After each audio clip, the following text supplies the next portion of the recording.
Majestic, endangered, part of the allure and fascination the world has with the polar bear. Reports of its dwindling population making it a symbol for the real-world effects of climate change. But there are those who think those numbers are overstated, and it's the politics around polar bears that's really at play. Red Sharon now with a very special look at this issue.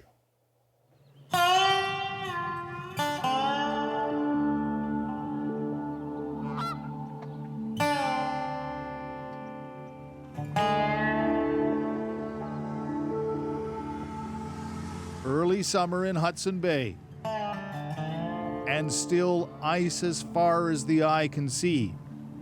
But you just know they're out there somewhere. Some of them are still out in the middle of Hudson Bay, but some of them actually are moving in a little bit closer. They're on their way. Yeah. They are the mighty polar bears, the biggest land carnivores on the planet. Most I've ever held in here at one time is 28 bears. 28? That's the most I've ever had. If there's such a thing as a polar bear jail, and there is, then Bob Windsor would be the sheriff. Yeah, fairly soon we'll be going through all the traps and As the top conservation officer here in Churchill for the Manitoba government, it's his job to keep polar bears and the people living here safe. It's not an easy job, especially when the two seem to be on a perpetual collision course.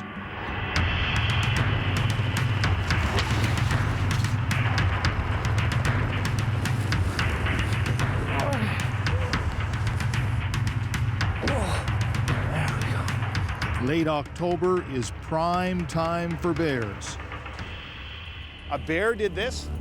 They can damage vehicles, You're coming. startle moms on their way to daycare, And here's this bear just Right there. at the end of the truck. even come through the side of your house. And I seen his big paw on the railing, Oh my. and then his head was touching the roof of the trailer. The only other creature that seems to be arriving in larger numbers than the polar bears are the humans. Hi, we're thrilled to be here. In dozens of diesel-fueled tundra buggies, they crawl over the sensitive barren grounds and bog. Polar bears are the canary in the coal mine. And As scientists warn polar bear numbers are declining, along with the sea ice. now we're at mid-November, and we're only just starting to see the start of shallow water ice formation. The message, polar bear populations have been declining along with the sea ice for some time, but it's delivered in a community seemingly overrun by polar bears. Internationally, polar bears are the species that people want to come and see. Scientist Andrew DeRoche has spent his career studying polar bears. The University of Alberta professor of biological science has studied polar bears across Canada's north, and he's been more outspoken than most about the peril the big bear is under. There is a great concern out there that the bears are disappearing. It's true. Right now, if you look globally, we probably have 20 to 25,000 bears in the whole Arctic. That number comes from the Polar Bear Specialist Group, a group composed of researchers from the 5 circumpolar nations: Canada, Greenland, Denmark, Norway, Russia, and the United States. Its mandate was to develop a special action plan for polar bears. DeRoche is a long-standing member and past chair. Our estimations is that we probably won't have polar bears in Churchill once we get out to mid-century, and it could happen a lot before that as well. Right. So what's the worst case scenario for some of these populations? They could be gone in a couple of years. Our estimations are that we could, if we had a very early melt and a very late freeze, we could see up to 50% mortality in a single year. DeRoche and scientists like him base their bear population numbers largely on mark recapture estimates. Polar bears are caught, tranquilized, 16.2. and marked before being released. Some are fitted with radio tracking collars. When another group is captured, the number of marked bears they find is used to try and determine the population. But it's not exact science. In fact, inside the politics of polar bears, it's controversial. not everyone in the scientific community agrees polar bears are in decline. Back in Churchill, the polar bear jail is full. The conservation officers are going flat out. The tourists are driven in by the busload to watch the show. And it grows even more curious. Just last year, here's what Environment Canada had to say about our polar bear population. The polar bear does not have a small wild population. It does not have a restricted area of distribution, and no marked decline has been observed. Officials in Nunavut say the same thing. To talk about polar bear population is not an issue today. Johnny Mike is not just a hunter, he's also the environment minister. Mike says successful management is why there is still a sustainable harvest. He's proud to say his youngest son just took his first bear. Yeah, I was a proud dad, for sure. Wildlife harvesting is critical to our local community economic and our health and food security. Even in my lifetime, there has been a lot of increase in population of polar bears. Then there's biologist Mitch Taylor. You know, simply put, are polar bears in trouble or not? Not at the present. For 30 years, biologist Taylor has also studied polar bears, living in the high Arctic, advising governments, and publishing over 50 scientific papers about them. He's even been bitten by one, as he almost is here.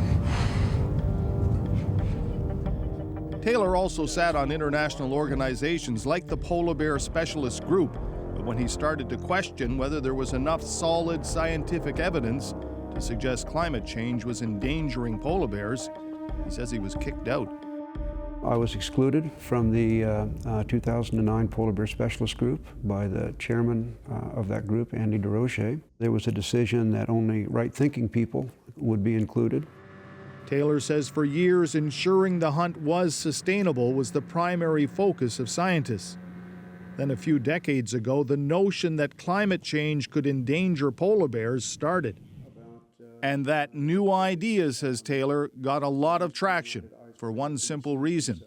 To start with, climate is warming. It's very clear. There's no one that I know seriously doubts that the climate is warmer now than it was in 1880 when the Industrial Revolution began. Carbon dioxide has increased. The problem, says Taylor, is that there has been and continues to be very little research done on the actual size of polar bear populations. There was that mark recapture work, some of which Taylor himself did, but he says there was a problem. When you don't sample the whole area, you underestimate survival, you underestimate population numbers, and in fact, the culmination of those biases can actually result in a scientific estimate that suggests a decline when none exists, and that's the Western Hudson Bay scenario. Taylor also took issue with the projection models for sea ice changes in the Arctic. In fact, in 2008, he signed the controversial Manhattan Declaration on Climate Change, which argued there was no convincing evidence that CO2 emissions from modern industrial activity was causing catastrophic climate change. There was only one perspective, and you could know what the world would be like 100 years into the future by looking at their simulations. Not everybody agreed. I was one of those. I was naive to climate science, but more than anyone else, I think, because I lived in the North and I was in contact with and familiar with what local people were experiencing, what they were describing just simply was inconsistent with what I was hearing from local people, what I was seeing myself. Taylor expected a healthy scientific debate. Instead, he was kicked out. It's probably the single greatest disappointment in my career, maybe my life, that the group has become so intolerant that a diversity of opinion is no longer welcome. The Politics of Polar Bears will be right back.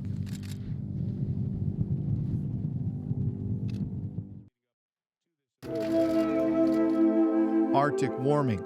Some scientists say it's placing the mighty polar bear in grave peril.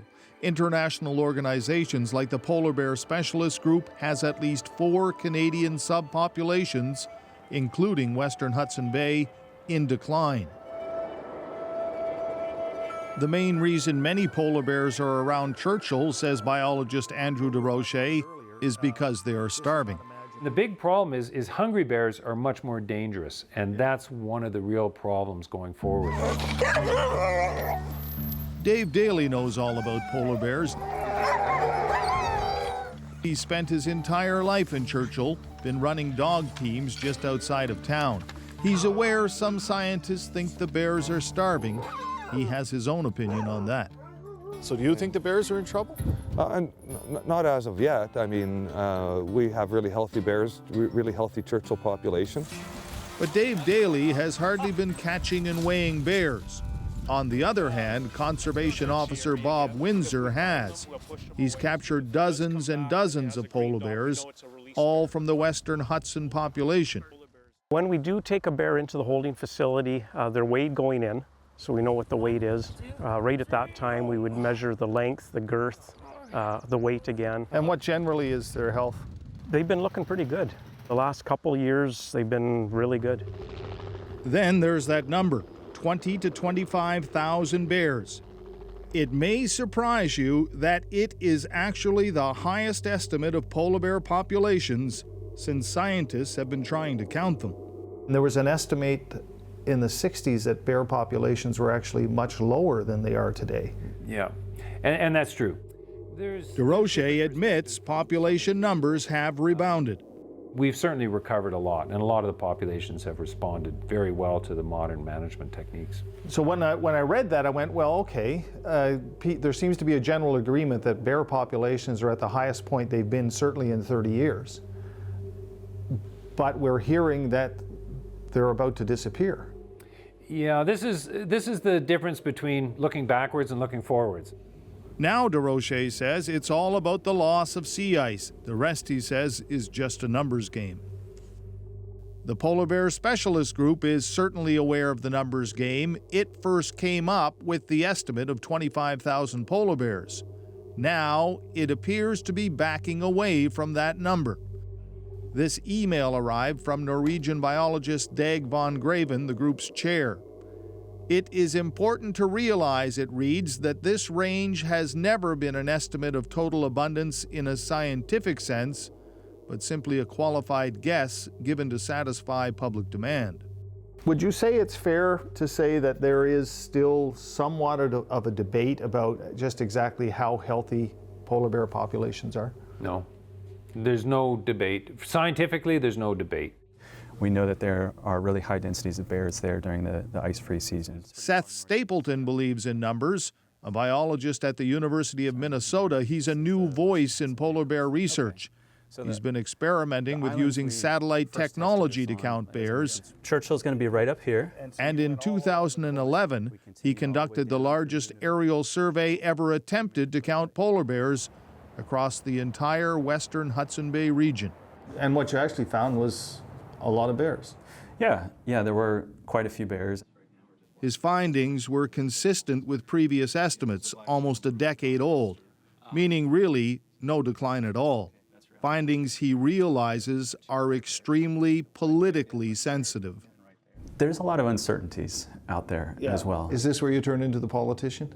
Certainly the politics that are involved with working on polar bears makes it quite challenging. What we do is not always about polar bears and polar bear science. Stapleton thought his work on hawksbill sea turtles in the West Indies was too politically sensitive, but they, he says, have nothing on polar bears.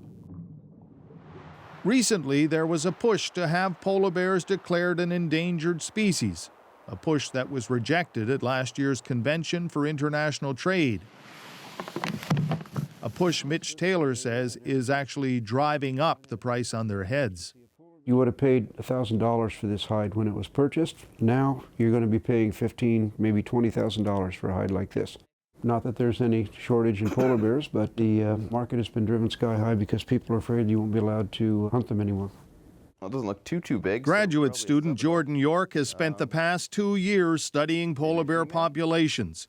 He thinks the truth about how well they are doing has been lost in the battle against climate change. There's a lot of focus on polar bears where they want to be using them almost as a poster species to be pushing that agenda, and I think maybe some of the scientists that are involved in this research might be conflicting their views. They're not coming at it from a biased, or they're not coming at it from an unbiased perspective anymore. And back in Churchill, it only takes one. They patrol all day and into the night, but they can't be everywhere. It was the second attack in 2 months. So this was the big adventure, Yes, it was. That was the first time I ever saw a polar bear. right there. Yeah. Montrealer Erin Green has traveled the world. She and her friends had been living and working in Churchill for about a year when early last Halloween morning, walking home with friends, with no warning, it happened. You didn't see him coming. No, he came from around the bend and he came running. Seconds from when I saw him to when he was on me. Kept trying to punch him in the face because that's what you're supposed to do. So Could you feel anything? no pain, but I could feel exactly what was happening. So I could feel that he was removing my scalp. Like I was like, oh wow, he just pulled that right off. I remember like there not being any sounds. I couldn't hear my friend anymore. I could just like sort of hear him. And then I thought like, I had like a side view of the street. And I remember thinking like, well, this is how I die. I kind of came to terms with the fact that I was gonna die, you know? Wow. Yeah. Awoken by the noise, people fired guns to try to scare the bear. It didn't. When he came outside, he saw me several feet off the ground in the bear's mouth, and the bear was shaking me from side to side. He was 69-year-old Bill Ayotte, who grabbed a shovel and hit the bear. He too was attacked and badly injured, but he saved her life.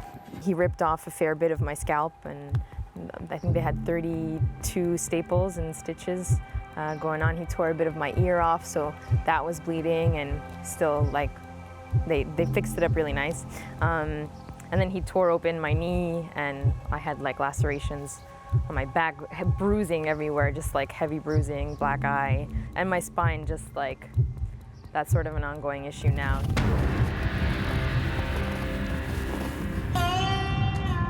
This season, officers will try to intercept polar bears further from town, but they know it's hit and miss. And the debate will continue. Andrew DeRoche knows what he thinks. I wish I could believe that I was wrong. I just don't believe that the world scientists, the meteorologists, the sea ice specialists, the oceanographers, it's all pointing the same direction. You wouldn't want to be on the business end of that. Mitch Taylor agrees the polar bear's environment is changing, but says bending science in the fight against climate change is just wrong. In the end, nature will speak, and it'll be clear who knew what they were talking about and who didn't, and I'm comfortable with that. Last year alone, 5 polar bears had to be shot or sent to zoos. This year, the first polar bear arrived in the middle of June. It's going to be another long, dangerous season. One thing everyone agrees with, when polar bears and humans collide, polar bears usually lose. That's the politics of polar bears. Red Sharon, CBC News in Churchill, Manitoba.